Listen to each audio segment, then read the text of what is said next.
प्रतिभा के बाद कुलदीप राठौर बोले, कार्यकर्ता को नहीं होनी चाहिए अनदेखी। भाजपा सरकार के वक्त लाहौल स्पीति में लागू हुई टीसीपी पर जनता को विरोध। राज्यपाल के पास पहुंचे विधायक कुलदीप राठौर। बैंक खाते से आधा नहीं जोड़ने पर हिमाचल में 13,000 विद्यार्थियों की छात्रवृत्ति रुकी। अगस्त के दूसरे हफ्ते में शुरू हो पाएगी पीजी कक्षाएं। पेड़ से लटका मिला 22 वर्षीय विवाहित महिला का शव। कांग्रेस प्रदेश अध्यक्ष व सांसद प्रतिभा सिंह जहां सत्ता संगठन में तालमेल की कमी होने की बात कह चुकी है, वहीं अब पार्टी के विधायक एवं राष्ट्रीय प्रवक्ता कुलदीप सिंह राठौर ने भी एक बड़ा बयान दिया। शिमला में मीडिया से बातचीत में एक सवाल के जवाब में उन्होंने माना कि कहीं ना कहीं सरकार को लेकर कार्यकर्ताओं में रोष है और उन्होंने कहा कि जिन कार्यकर्ताओं के दम पर पार्टी सत्ता में आई है उनकी अनदेखी नहीं होनी चाहिए। राठौर ने कहा कि संगठन के ऐसे लोग जिन्होंने विपक्ष में रहते हुए पार्टी के लिए दिन रात काम किया और जिनके दम पर पार्टी सत्ता में आई है, उनके योगदान की अनदेखी नहीं की जा सकती। मुझे लगता है कि हमारे जो दिल्ली में सत्ता में बैठे लोग हैं वो बड़ी संकीर्ण मानसिकता से बात कर रहे हैं। अगर इंडिया रखा है उसमें क्या गलत बात है।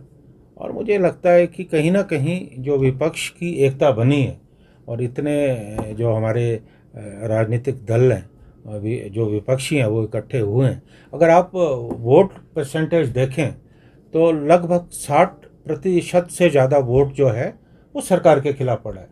और अगर आज सारा विपक्ष इकट्ठा होता है और सारा जो वोट विभाजित हुआ है वो इकट्ठा होता है तो निश्चित तौर पे भारतीय जनता पार्टी की जो केंद्र में सरकार है उनके लिए खतरा है, खतरे की घंटी है।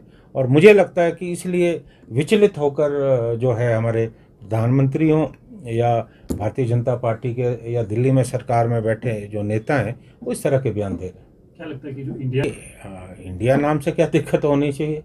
कोई नाम ऐसा तो नहीं रखा जिससे कोई विदेशीपन की बू आती है। इंडिया सबका है, हमारा है, उनका भी है, तो उसमें क्या है। लेकिन मुझे लगता है कि मुद्दों की कमी है, क्योंकि और तो कहने को कुछ नहीं है। अब आपको नाम पे भी आपत्ति है। अगर आपने एनडीए रखा है तो उसमें तो किसी को आपत्ति नहीं है। हमारा पहले यूपीए था, उस वक्त तो आपको आपत्ति नहीं है। अब आप इंडिया अगर रखा है तो उसमें किसको क्या आपत्ति हो सकती है। लाहौल स्पीति से विधायक और कांग्रेस प्रदेश कमेटी के आदिवासी विभाग के अध्यक्ष रवि ठाकुर ने प्रेस वार्ता में बताया कि पूर्व भाजपा सरकार के दौरान जिला लाहौल स्पीति की 6 पंचायतों में town and anti planning TCP के नियम लागू किए गए, लेकिन स्थानीय जनता इसके विरोध में है। उन्होंने कहा कि जनता इन नियमों को लेकर संतुष्ट नहीं है। ऐसे में इसको लेकर उन्होंने मुख्यमंत्री सुखविंदर सिंह सुक्खू से मुलाकात की और लाहौल स्पीति में टीसीपी की पुनः समीक्षा की मांग की। वहीं मुख्यमंत्री की ओर से इस मामले को लेकर लाहौल स्पीति की जनता की राय को दर्जा देने की बात कही है। मणिपुर में या अन्य जो स्टेट्स है 8 सिस्टर्स है वहाँ पे अभी अनरेस्ट चला हुआ है, दिक्कतें आ रही है, परेशानी आ रही है। कभी छत्तीसगढ़ में परेशानी आती है, कभी जगुआ जैसे के अंदर जो हमारे बड़ी बड़ी झीलें हैं उनको भी विकसित करेंगे पर्यटन की दृष्टि से। ये सारे कार्य हमारे आने वाले समय में हम लोग करने वाले हैं और सरकार की पूरी मंशा है। मणिपुर में या अन्य जो स्टेट्स है 8 सिस्टर्स है वहाँ पे अभी अनरेस्ट चला हुआ है, दिक्कतें आ रही है, परेशानी आ रही है। कभी छत्तीसगढ़ में परेशानी आती है, कभी जगुआ जैसे से हमें पूरा बैकअप मिलेगा। लाहौल स्पीति को हम विकसित करेंगे, खासतौर से पर्यटन की दृष्टि से। साहसिक पर्यटन हो गया और हमारा जगह जहाँ पे आइस स्केटिंग रिंग्स भी बनेंगे, आइस हॉकी चलेगी और हमारा इको टूरिज्म के हिसाब से कोई प्रश्न हो तो आप। रवि जी, आप टीसीपी का विरोध क्यों कर रहे हैं? लागू जो ये आपकी सरकार में अभी हुआ है। जी, टीसीपी का विरोध नहीं कर रहे हैं। देखिए, हम सब मिलजुल के इनको अनुसूचित जनजाति लोगों को, आदिवासी लोगों को आगे ले जाने की पूरी कोशिश करेंगे। तो ये सब बातें मैं आपके बीच में कहना चाहता हूँ। धन्यवाद।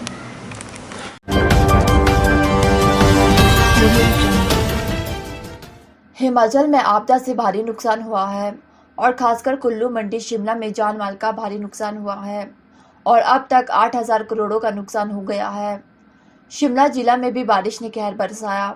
वहीं इसको लेकर कांग्रेस विधायक कुलदीप सिंह राठौर ने राज्यपाल को ज्ञापन सौंपकर केंद्र सरकार से ज्यादा आर्थिक मदद देने का आग्रह किया। कुलदीप राठौर ने कहा कि बारिश ने इस बार प्रदेश में जमकर कहर बरसाया। शिमला जिला में भी बारिश ने काफी नुकसान हुआ है। खासकर ठेयोग विधानसभा क्षेत्र के कोटगर कुमारसेन में कई मकान गिर गए और बगीचों को भी काफी नुकसान हुआ है।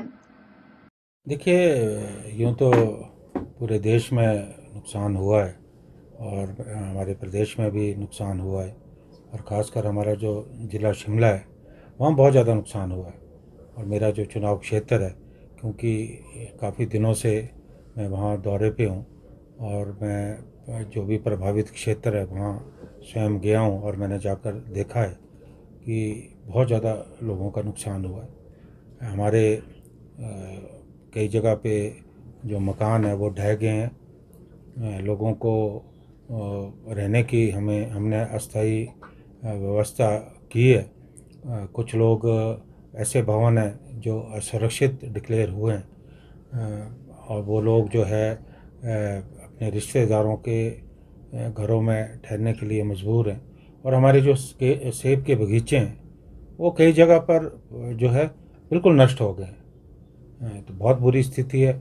और जो हमारे बागवान हैं वो बहुत ज़्यादा परेशान हैं, और जो हमारे सड़कें हैं वो भी अच्छे हालात में नहीं है। जो छोटे छोटे रोड हैं वो वॉश आउट हो गए। तो मैंने एक दिन नारकंडा में जो हमारे पंचायत के प्रतिनिधि हैं और हमारे जो ऑफिसर्स हैं उनकी बैठक की, और पिछले कल हमने ठेयोग में जो हमारे पंचायतों के प्रतिनिधि हैं और हमारे जो ऑफिसर्स हैं उनकी हमने बैठक की। बीच में श्री जगत सिंह नेगी जी और रोहित ठाकुर जी भी आए थे।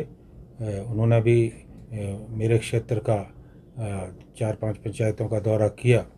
उन्होंने भी परिस्थिति देखी, बहुत विकट है और मुझे लगता है कि बहुत ज़्यादा हमारा नुकसान हुआ है।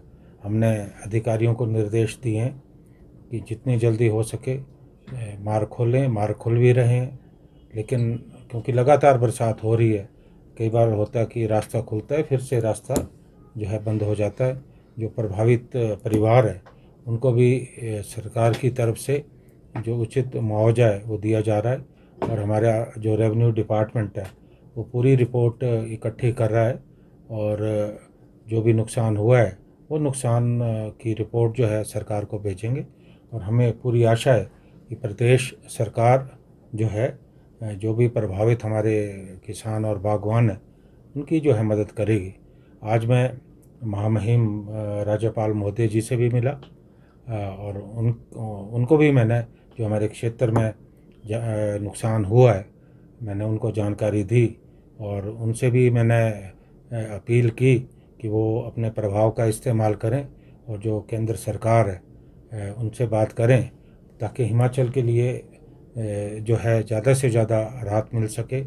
उन्होंने मुझे कहा कि वो ये मामला पूरा उनके संज्ञान में, उन्होंने केंद्र में बात की है, वो और भी केंद्र से बात करेंगे। और अभी कुछ अगस्त के पहले सप्ताह में नितिन गडकरी जी भी यहाँ आने वाले हैं, वो भी यहाँ देखेंगे नुकसान कितना हुआ है। और मुझे लगता है कि केंद्र सरकार को भी दिल खोलकर हिमाचल की इस आपदा में जो है मदद करनी चाहिए। और मुझे पूरा विश्वास है कि जो हमारी प्रदेश सरकार है वो भी बराबर केंद्र सरकार को रिपोर्ट भेजी है। और अभी पिछले दिनों केंद्र की भी यहाँ टीम आई थी, और अभी लोगों के आंसू पोंछने की ज़रूरत है। बैंक खाते में आधार नंबर नहीं जुड़ने पर हिमाचल प्रदेश के 13,000 विद्यार्थियों की छात्रवृत्ति जारी होने पर रोक लगी है। सामाजिक न्याय एवं अधिकारिता मंत्रालय और उच्च शिक्षा निदेशालय ने इन विद्यार्थियों को फिलहाल वर्ष 2022 और 23 की छात्रवृत्ति राशि देने से इनकार कर दिया। अनुसूचित जाति के प्री और पोस्ट मैट्रिक छात्रवृत्ति योजनाओं का लाभ पाने से विद्यार्थी वंचित रह सकते हैं। उच्च शिक्षा निदेशालय ने सभी निजी और सरकारी स्कूल, कॉलेजों और विश्वविद्यालयों को पात्र विद्यार्थियों के आधार नंबर चल बैंक खातों से जुड़वाने के निर्देश जारी किए हैं। उच्च शिक्षा निदेशालयों ने सभी जिला उप निदेशकों, निजी और सरकारी स्कूल कॉलेजों के प्रिंसिपलों सहित विश्वविद्यालयों के कुलपतियों और रजिस्ट्रार को आधार नंबर से बैंक खातों को जोड़ने के लिए विद्यार्थियों को जागरूक करने के लिए भी कहा है।